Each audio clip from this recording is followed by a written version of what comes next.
마음의 소원을 이루려면 제목입니다. 제목이 괜찮하죠?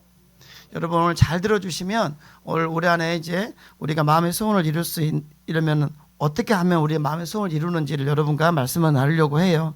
우리 2025년이 희망 가운데 시작이 됐는데 여러분이 먼저는 물어보고 싶은 게 올해 여러분 올 한 해 마음에 어떤 소원을 품으셨고 어떤 목표를 세우셨는지가 궁금해요. 예. 대부분의 사람들은 근데 이제 나이가 들어가면 들어갈수록 이 소원을 품고 목표를 세우는 일에 점점 무관심해지는 것 같아요. 내 나이가 이제 이만큼인데 또 환경이 이러한데라고 하면서 그냥 뭐 별거 있겠어 그렇고 할 수 없다고 그냥 미리 포기하고 사는 게 아닌가라는 생각이 들어요. 그런데 우리 믿음의 사람들은 그러시면 안 돼요. 우리는 늘 마음에 소원이 있어야 하고 우리 안에 하나님과 함께 이루고 싶은 목표라는 게 있어야 합니다. 왜요? 우리 믿음의 사람들이 하나님과 함께 믿음으로 꿈을 꾸고 계속해서 나아가기를 원하시거든요. 나이가 이러니까 환경이 이러니까 주저앉기를 원하지 않으신단 말이에요. 그래서 여러분 아직 올 한해 어떤 소원과 목표가 구체적이지 않는 분들은 여러분 세우셔야 합니다. 그건 아이들만 세우는 게 아니라 50, 60, 70이 되더라도 내가 올해 한번 이렇게 뭘 해볼란다. 영적인 목표도 세워보시고 세상에서 목표도 세워보시고 어찌됐든 여러분 우리는 애나 어른이나 상관없이 하나님 품에 안기기 전까지는 우리에게는 마음의 소원이 있어야 하고 하나님과 함께 이루고 싶은 목표가 있기를 바랍니다. 오늘 본문을 보면 회당장 야이로가 나오는데 이 사람에게 간절한 마음의 소원이 있었어요. 그것은 뭐냐면 12살 된 이제 거의 죽음이 임박한 이 딸을 고치는 겁니다. 오늘 본문에는 나오지 않았지만 오늘 본문을 기록한 다른 누가복음 8장 42절에 동일한 이야기가 나오는데 여기서 보면 이 야이로의 딸은 외동딸이에요. 하나밖에 없는 무남동녀 외동딸입니다. 그러니까 부모라면 이 야이로라는 회당장이 하나뿐인 그 딸을 얼마나 사랑하고 아꼈을지는 이건 말 하나 마나예요. 그런데 그 딸이 어떻게 해요? 죽어가요. 거의 죽어가요. 고칠 수 있는 게 없어요. 중병 걸려서 죽어가는 겁니다. 그래서 야이로는 지금 예수님 앞에 나와 엎드려서 내 딸 살려달라고 간구하고 있는 겁니다. 야이로는 회당장입니다. 회당장이기 때문에 예수님에 대해서 자세히 알고 있었을 겁니다.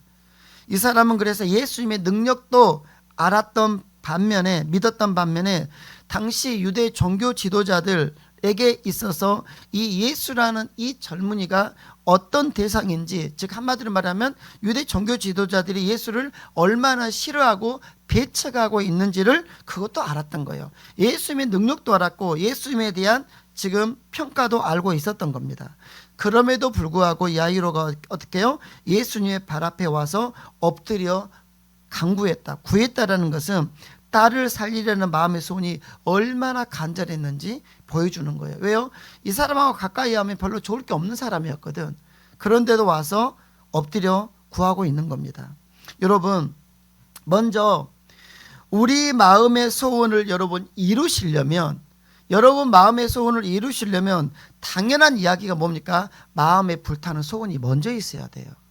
무슨 말입니까? 마음의 소원이 없는 사람은 이룰 수 있는 소원이 없어요. 그러니 뭡니까? 내가 뭔가 보람되고 뭔가 조금 다른 인생을 살고 싶다고 한다면 우리 마음의 소원부터 품으셔야 돼요. 그래서 마음의 소원을 이루려면 먼저는 그 마음에 불타는 소원이 있어야 된다는 겁니다. 그런데 소원만 가지고 있다고 해서 그것이 저절로 이루어지는 것은 아니라는 겁니다. 우리가 소원을 이루어가는 과정, 내 인생의 목표를 이루어가는 과정에는 여러분 다 인정하시겠지만 반드시 시험거리를 만납니다. 그 시험거리가 없이 소원과 목표가 이루어지는 인생은 세상에 아무도 없어요. 반드시 우리는 그 과정에서 시험을 만나게 되는데 우리는 그 시험을 이겨내야만 하더라. 먼저는 소원이 있어야 되고 목표가 있어야 되고 그럼에도 불구하고 그걸 향해서 걸어가는 과정에서 올 한해도 그럴 겁니다. 그 한 해에 그 과정에서 우리는 반드시 우리의 시험과 우리의 목표를 이루지 못하게 하는 시험거리들이 만나게 되더라. 우리는 그것을 이겨야만 어떻게 해요? 당연히 이루어지겠죠. 그러면 저는 이제 오늘 여러분과 나누고 싶은 이야기는 어떻게 하면 우리가 마음의 소원과 목표를 이루어가는 과정에서 만나는 시험거리를 이길 수 있을까? 이걸 여러분과 오늘 나눠보려고 하는 겁니다. 자, 따라서 하겠습니다. 첫 번째, 부정적인 말에 귀를 닫아야 합니다. 오늘 본문을 보면 예수님은 회당장 야이로와 함께 그의 집으로 지금 급하게, 요즘 말로 하면 앰뷸런스 이용 하고 달려가고 있는 겁니다. 정말 급해요. 왜요? 곧 죽어가고 있거든요. 얼마나 급했는지 아는 게 잠재지체하는 사이에 어떻게 해요? 그 딸이 죽어버렸잖아요. 굉장히 지금 급한 겁니다. 앞뒤가 안 보여요. 그런데 오늘 25절로 34절까지 중간에 딱 보면 뭐가 나오냐면, 그렇게 급하게 지금 앰뷸런스가 달려가고 있는 와중에 예수님은 중간에 누구를 만나시냐면 12년째 혈루증을 앓고 있는 한 여인을 만나요. 그리고 그 여인과 시간을 보내고 그 여인의 병을 고쳐주고 축복해 주시면서 시간을 써버렸습니다. 이게 힘든 거예요. 그럼 어떻게 해요? 가셔야 되는데 안 가네. 그리고 거기서요, 그 여자의 병을 고치고 그 사람 축복을 하고 있습니다. 나는 지금 급해서 지금 환장을 하겠는데. 네, 지체되는 동안에, 그런데 이제 그동안에 이렇게 지체하고 있는데 어떻게 해요? 회당장 집에도 사람이 급하게 왔습니다. 그리고 야유르게 말합니다. 35절입니다. 뭐라고 말합니까? 당신의 딸이 뭐예요? 죽었나이다. 어찌하여 선생을 더 괴롭게 하나이까? 죽었답니다. 사람들의 말은 병든 딸이 죽었으니 이제 예수님 오실 필요 없다. 이제 예수님 피곤하게 하지 마라. 이미 끝났다. 골든타임 놓쳤다라는 겁니다. 그들은 지금 예수님께서 병든 아이를 고칠 것은 믿었는데 죽은 자를 살리실 것은 감히 생각하지 못하고 있는 거예요. 병든 자 정도까지는 고칠 수 있을 것 같아, 이 사람이. 근데 어떻게 해요? 죽으면 끝나. 죽으면 안 돼. 그러니까 뭐라고요? 더 이상 예수님 귀찮게 하지 마. 그 말은 예수님 귀찮게 하지 말라는 말이기도 하지만 예수님 오셔봐 이제 필요 없어. 그 사람, 죽은 사람 손 못 대. 이건 인간의 상식으로는 맞는 말입니다. 그렇죠. 죽으면 끝나요. 목숨이 붙어있어야 뭐라도 하지. 죽어버렸는데 끝난 겁니다. 여러분, 우리가 소원을 가지고 목표를 가지고 살다 보면 지금 이 야이로의 경우처럼 이런 정말 절망적인 상황에 처할 때가 있습니다. 사람들은 안 된다, 이제 끝났다 라고 말해요. 이때 우리가 그 시험을 이기기 위해서는 의도적으로 그런 부정적인 말에 여러분 귀를 닫아야 합니다. 여러분, 작년 그리고 올해 우리가 시작이 되었지만 올 한 해 그리고 작년부터 우리 여기저기 어렵다 말 많이 합니다. 예, 저도 듣는 건 어렵단 말밖에 안 들어요. 오죽했으면 선교사님도 저한테 한국 지금 어렵고 교회들도 어렵다는데 목사님 너무 무리는 하지 마십시오라고 하더라니까요. 그래요. 어려운 거 사실이지만 여러분, 이 어렵다라는 이 사실보다 중요한 것은 그 어려움을 대하는 태도입니다. 태도. 그런데 보세요, 주변을. 어려운 가운데서도 여전히 잘 되는 곳은 잘 돼요. 어디 식당을 가면 아직도 거기는 웨이팅을 해야 돼요. 대기표를 뽑고 있어야 돼. 어디는 파리가 날려서 계속 문을 닫고 있는데 어떤 곳은요 정말 정신이 없어. 밥 한번 먹으려면 1시간 2시간이야. 그런 것도 있단 말이에요. 우리는 부정적인 말 여러분이 하지 말아야 하고 부정적인 말을 여러분 가능하면 듣지 마시기를 바랍니다. 사람들은 크게 두 부류로 나뉘어요. 긍정적인 사람과 부정적인 사람. 하나님의 백성은 생명과 빛의 사람들이기 때문에 우리는 긍정적인 사람들이 되셔야 될 줄로 믿습니다. 매사에 안 된다, 못한다, 못할 거다, 안 될 거다라고 하는 이 부정적인 사고방식으로 사는 사람들은, 그렇게 늘 말하고 사는 사람들은 스스로 자기 인생의 불행을 자초하고 있고 부정적인 말로서 자기의 인생을 파괴하는 자들입니다. 가나안 땅으로 보내졌던 12명의 정탐꾼들이 있죠. 이 사람도 똑같은 가나안 땅을 보고 왔습니다. 여러분 아시는 것처럼 근데 10명은 부정적이었고 두 사람 여호수아와 갈렙은 긍정적인 사람이었어요. 여호수아와 갈렙이 긍정적인 사람이 될 수 있었던 이유는 무엇이었냐면 여호수아와 갈렙은 현실뿐만 아니라 현실 위에 계시는 하나님을 바라보았기 때문입니다. 여러분 절대로 제 말을 오해하지 마세요. 현실을 깡그리 무시하고 살라는 이야기는 아닙니다.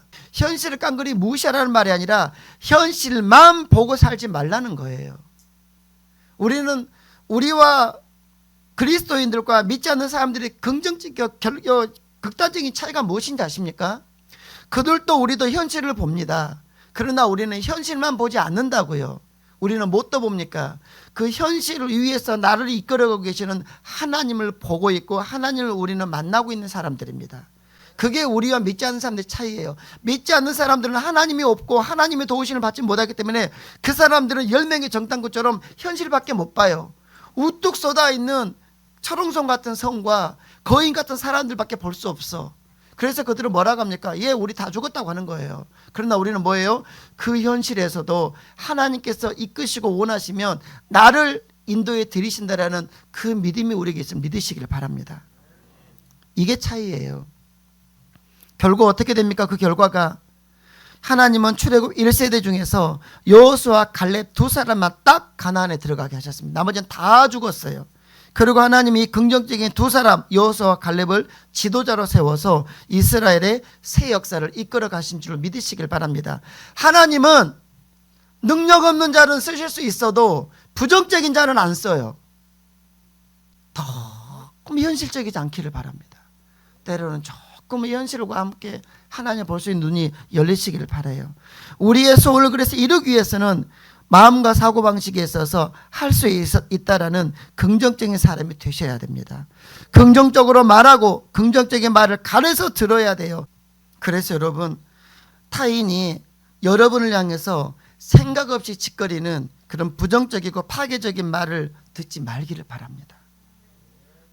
한때 우리 한국교회는 폭발적으로 성장했죠.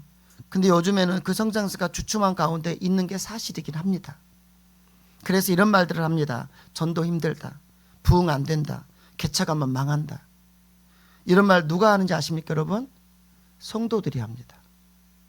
목사들이 합니다. 부흥 안 된다. 한국교회 부흥 끝났다. 개척하면 망한다. 이거를요, 성도들이 하고 목회자들이 한다고요. 하지만 여러분, 어려운 가운데서도 여전히 전도의 열매를 맺고 성장해 가는 교회들 있습니다. 어느 교회가 그런가요? 할렐루야. 내가 이 말이 안 나오면 설교를 어떻게 하나 했어. 작년에 저희 교회 부흥했습니다. 알고 계시죠? 올해 더 부흥할 줄로 믿습니다. 예, 여러분, 식당도 모두 안 되는 게 아니란 말이에요. 교회도 다 죽어가는 게 아니란 말이에요. 모든 사업이 다 망하는 게 아니란 말이에요. 그런 인간들은 그렇게 돼요. 여러분, 올 한해 시작했죠. 그런데 우리 올 한해 시작했지만 제가 지난주 연말에 그런 설교도 했었잖아요. 연말에 새로운 한 해가 시작한 게 뭐가 다릅니까? 아니, 똑같아요. 단지 우리의 생각과 우리의 사고방식과 가치관이 변하지 않는다면 올해도 여전히 작년처럼 똑같지는 아니면 더 나빠질 수도 있어요. 저는 여러분에게 한 해를 시작하면서 이 말씀을 드리고 싶은 겁니다. 우리의 생각이 바뀌어야 된다. 여러분, 소원을 이루기 위해서는 먼저 여러분 안에, 우리 안에 있는 부정적이고 비파적인 사고부터 버리셔야 돼요. 들어야 할 말과 들어서는 안 되는 말을 구별부터 하시기 바랍니다. 지금 나의 소원은 남에게 말하고 내 지금 소원과 목표가 남에게 말하기 너무 거창하고 비현실적인 게 있습니까? 내가 지금 내 소원이 이거다, 내 목표가 이거다라고 말하면 비웃음 살 것 같습니까? 마치 죽은 야이로의 딸이 살아나기를 소원하는 것처럼. 이거는 말도 안 되는 이야기죠. 어떻게 죽은 사람이 살아나요? 1학년 때 이제 그 드림반 모임을 갔을 때 이야기예요. 가서 보니까 이제 부모들 책상이 있고 거기에 종이 하나씩 있더라고. 보니까 이제 아이들 뭐 한 12명 정도 해서 거기에다가 이제 진학 학과가 적혀 있는 거. 진학대학, 진학학과. 목표대학입니다. 목표대학 목고학과. 그런데 다른 놈들은 쭉 읽어보니까 이제 다른 애들은 다 그냥 뭐 공대다, 경영대다, 뭐 의학계 이렇게 써놨어. 근데 한 놈은 서울대 의대. 딱 보는 순간 지금도 제가 기억이 나요. 저랑 아니라 눈을 마주쳤어. 뭐였을까요? 뭐래? 왜요? 모두가 다 대학을 써놓은 애들이 없었어. 공대다, 뭐 무슨 대학이다, 뭐다 이렇게만. 자기 진학 계열만. 자연계열이다, 공과계열이다, 뭐 경영계열 이렇게만. 근데 어떤 놈 하나가 서울대 의대라고 살았어. 서울대 의대. 그랬더니 부모들이 웅성웅성해. 한 부모는 공식적으로 비웃더라고요. 뭐 꿈이야 쓸 수 있죠. 딱 이렇게 옆에서 딱 들으라고 하는 말이에요. 아주 기분 나빴어. 근데 기분 나빴는데 할 말이 없더라고. 그래서 둘이 그러고 있었어요. 그 집에 와서 이제 물었어. 야, 새끼야, 좀 너무한 거 아니야? 다른 놈들은 다 이렇게 써. 너 왜 대학을 써놨냐? 그랬더니 얘가 하는 말이에요. 가고 싶고 갈 수 있으니까. 그거였어요. 근데 어떻게 됐어요? 갔어요. 무슨 말입니까? 예, 저희 아이 고등학교 1학년 때 1등이었습니다. 그런데도 옆에 있는 부모들이 왜 그 학교는 서울대 여대를 넣어본 적이 없거든. 사실 광주도 서울대 여대를 넣는 학교는 몇 개 안 됩니다. 한 번도 안 가봤어. 우리 학교에서는 한 번도 안 가. 서울대가 아니라 연대도 못 나봤다 그 말이지. 어떻게 감히 네가 서울대를 꿈꿔? 이러는 거예요. 근데 그 마음이 저에게도 있었어요. 죄송한 이야기지만 1학년 때는. 왜요? 서울대라는 대학이 함부로 볼 수 있는 대학이 아니거든요. 근데 거기서도 의대? 여러분, 우리의 소원과 우리의 목표가 남들에게 말할 때 이렇게 비웃음거릴 수도 있고 네가 이럴 수도 있어요. 그런데 여러분 기억하십시오. 신앙 안에는 기적이라는 게 있습니다. 하나님이 역사하시면 사막에도 꽃이 피는 거예요. 바라기는 무슨 일을 하든지 절대로 포기하지 마시고 주눅들지 마시고 기죽지 마시고 내게 능력 주신 자 안에서 내가 모든 걸 할 수 있다는 자신감과 결국은 잘 될 것이라는 희망과 그리고 여러분의 노력을 버물려서 올 한해 힘차게 한번 달려가 보시길 주님을 축복합니다. 두 번째, 마음의 소원을 지금 따라서 하겠습니다. 담대함으로 시험을 이겨야 합니다. 35절에서 사람들로부터 딸이 죽었다는 말을 듣는 순간 야유로 어땠을 것 같습니까? 제가 아마 야유로 했다면 나 그 자리에 풀썩 주저앉아 버렸을 것 같아요. 딸이 죽었다는데 신락 같은 희망을 가지고 예수님 지금 삐어삐어하고 모시고 가는데 진짜 들은 거예요. 죽었단다. 주저앉아 버렸겠죠. 그런데 36절을 보면 바로 그 순간 36절에서 예수님께서는 그 하는 말을 당신의 딸이 죽었으니까 더 이상 예수님 힘들게 하지 말라는 그 말을 바로 곁에서 들으시고 바로 뭐라고 하시면 따라서 하겠습니다. 두려워하지 말고. 주님의 말씀입니다. 두려워하지 말라고 말씀하십니다. 여러분 심리적으로 이 두려움이라는 이 정서는 위험하거나 위협적인 상황을 내가 순간 느끼는데 그것을 피할 방법을 모를 때 내 안에서 유발되는 감정입니다. 위험해. 너무 무서워. 근데 어떻게 해요? 피할 방법이 없어. 그걸 내가 느낄 때 내 안에서 올라오는 감정이 바로 두려움이라는 감정입니다. 예. 야이로는 갑작스러운 딸의 죽음으로 어찌할 바를 모르고 두려움에 사로잡혔던 겁니다. 인도의 설화 중에 이런 이야기가 있어요. 어떤 마술사가 쥐 한 마리를 관찰하다가 쥐가 고양이에서 벌벌 떠니까 불쌍해가지고 이제 마술을 부려서 그 쥐를 고양이로 바꿔줍니다. 너무 무서워하니까. 그런데 이제 쥐가 고양이로 바뀌었으니까 이 변신한 고양이가 이번에는 개를 무서워하네. 그래서 마술사가 또 불쌍히 여겨서 이번엔 개로 바꿔줬어요. 이 개가 된 고양이가 이제는 개가 되자면 이번에 호랑이를 무서워하네요. 그래서 아이 저놈 시키 하고 또 호랑이로 바꿔줬어요. 호랑이가 무서운 게 뭐가 있어. 그런데 이번에는 호랑이로 바뀐 이 쥐새끼가 사람의 사냥꾼의 총을 두려워하는 겁니다. 그러자 마술사가 모든 것을 포기하고 이렇게 말을 합니다. 내가 아무리 너를 도와주어도 너의 두려움이 끝이 나지 않으므로 너는 별 수 없다. 그냥 쥐새끼로 살아라. 여러분 이 설화 속의 이 쥐는 삶 속에서 끊임없이 엄습해오는 두려움을 피하지 못해 늘 비틀거리는 두려움 가운데 비틀거리는 우리 인간의 모습을 상징하고 있습니다. 여러분 그래요. 두려움은요 우리의 믿음 이걸 약화시킵니다.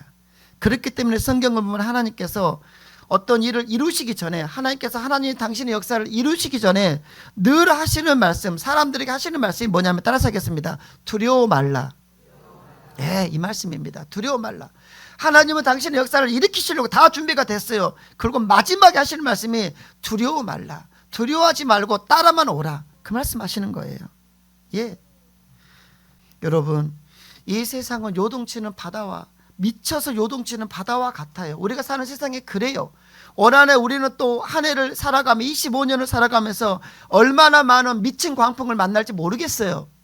안 만나면 좋겠지만 저는 절대 안 만나지 않을 거라고 생각합니다. 만날 거예요. 이게 인생이니까. 우리 인생은 그 미쳐서 날뛰는 그 요동치는 폭풍우와 같은 그 바닷속을 항해하는 배와 같아요. 우리 인생은.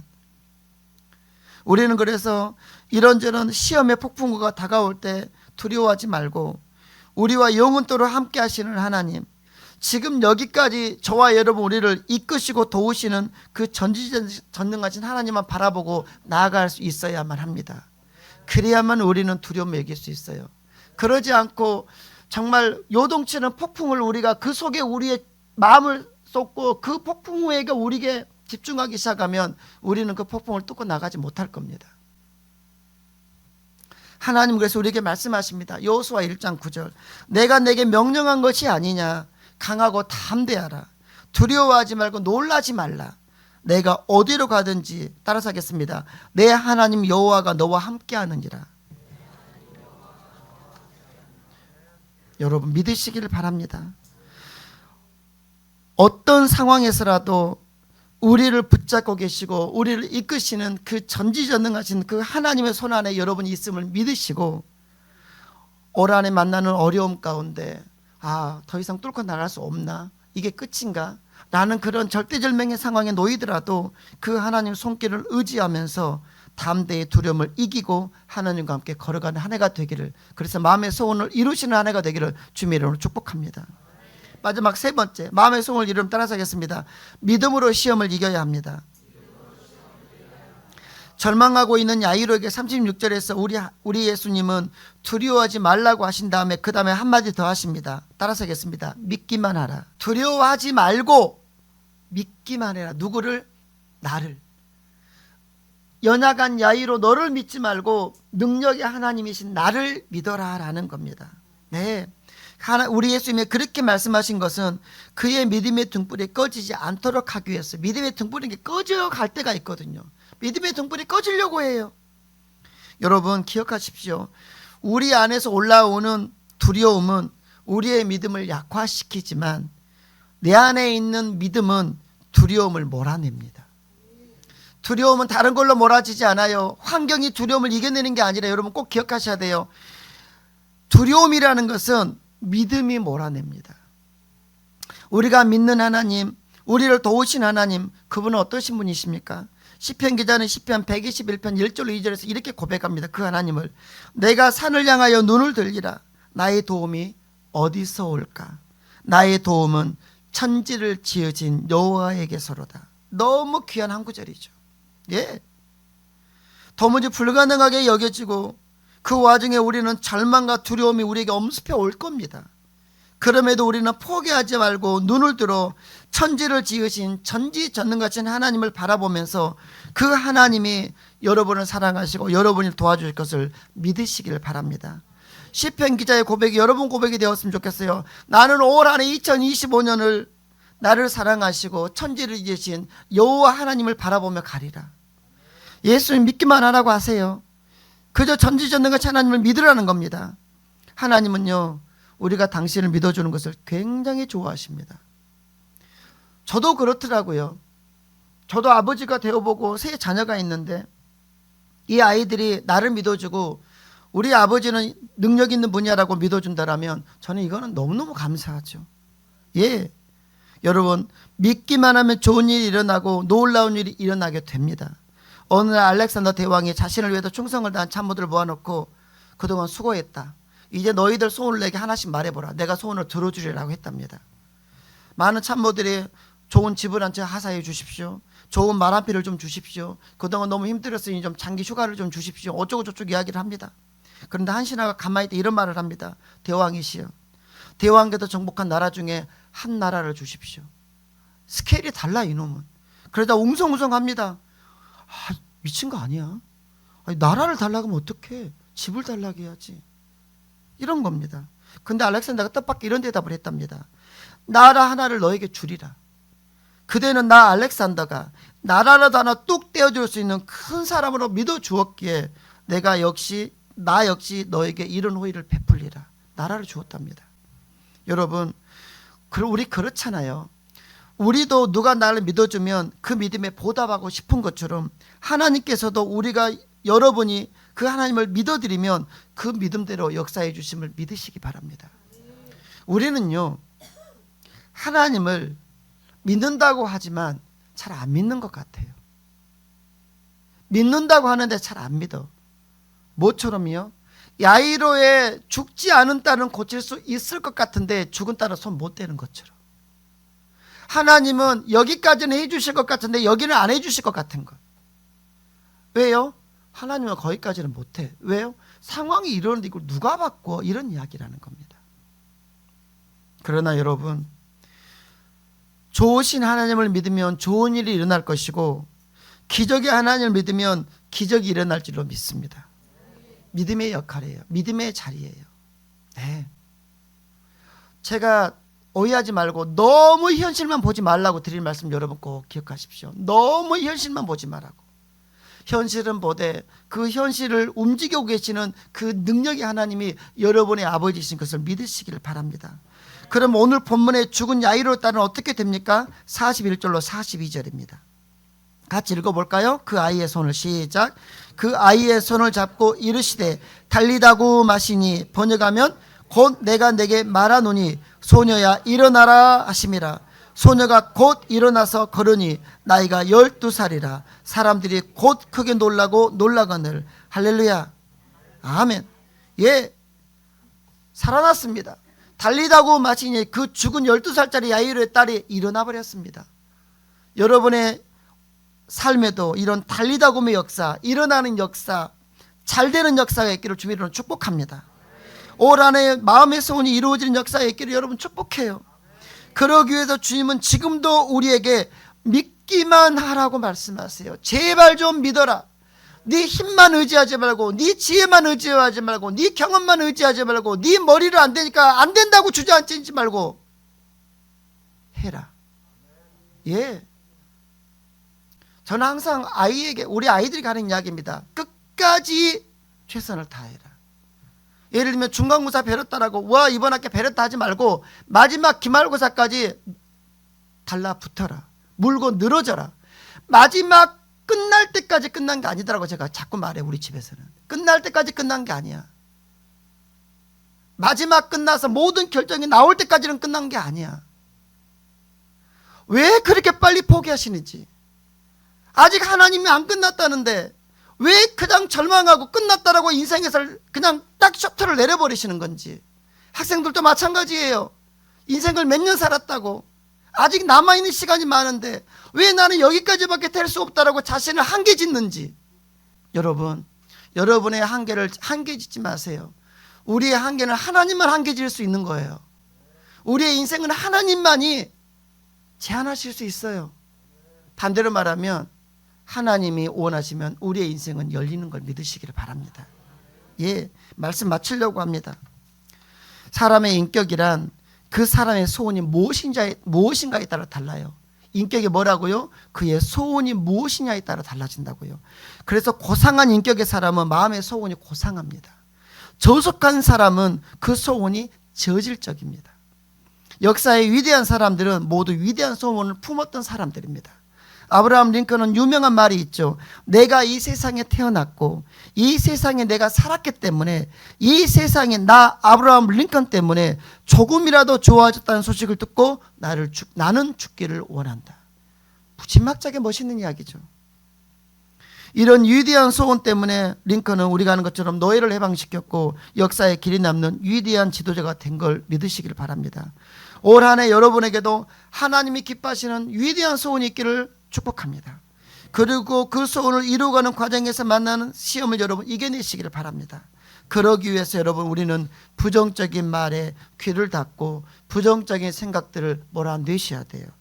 그리고 믿음으로 두려움을 이겨내야 합니다. 여러분 지금 마음에 과연 내 소원이 이루어질 수 있을까? 내가 해낼 수 있을까? 라는 두려움을 혹시 가지고 계신 분 계십니까? 여러분에게 마지막으로 부탁드리고 싶습니다. 여러분이 가진 것을 보지 마시고 능력의 하나님을 보시기를 바랍니다. 우리가 가진 게 별게 없어요. 여러분이 뭘 얼마나 갖고 있습니까? 얼마나 대단한 걸 갖고 계신가요? 별게 없을 거예요. 그러니 내 가진 건 내 손에 든 것을 보지 마시고 능력의 하나님 바라보시길 바랍니다. 그리고 그 하나님을 온전히 믿고 최선의 삶을 사는 한 해가 되기를, 그래서 하나님으로부터 최선의 것을 꿈꾸는 여러분 한 해가 되시기를 주님의 이름으로 축복합니다.